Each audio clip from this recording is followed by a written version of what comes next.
Welcome to Tech Bytes and News, your daily roundup of articles featured in Hacker News. Today we're diving into a fascinating article about optimizing your work-from-home lighting to minimize eye strain. It's a real issue, right? So many of us are glued to screens all day. Absolutely. Eye strain is a huge problem for WFH folks. I'm eager to hear the author's solutions. What were the main problems he initially faced? He described a setup with harsh contrasts. Think bright sunlight streaming in, creating glare and dark shadows, especially behind his monitor. At night, it was even worse. A single overhead light causing intense shadows, and a stark difference between the bright screen and the dark surroundings. It sounds awful. Yikes, that sounds incredibly fatiguing. So what's the key to fixing this high-contrast lighting nightmare? The core idea is to create an even, diffused lighting environment.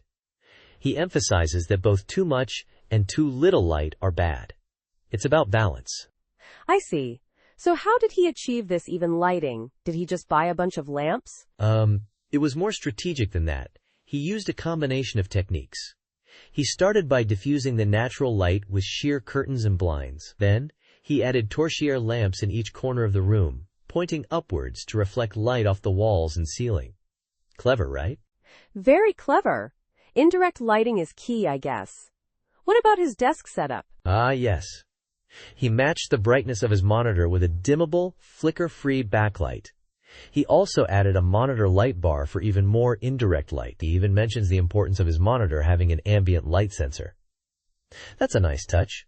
That's detailed. So it's not just about the quantity of light, but also the quality and how it's distributed.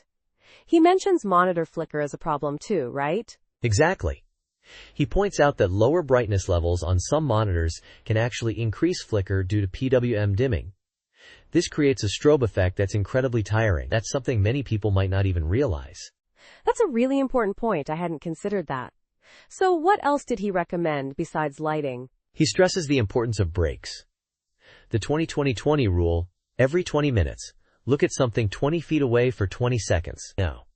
And he also mentions other ergonomic factors like posture, humidity, and staying active to keep blood flowing. It's a holistic approach.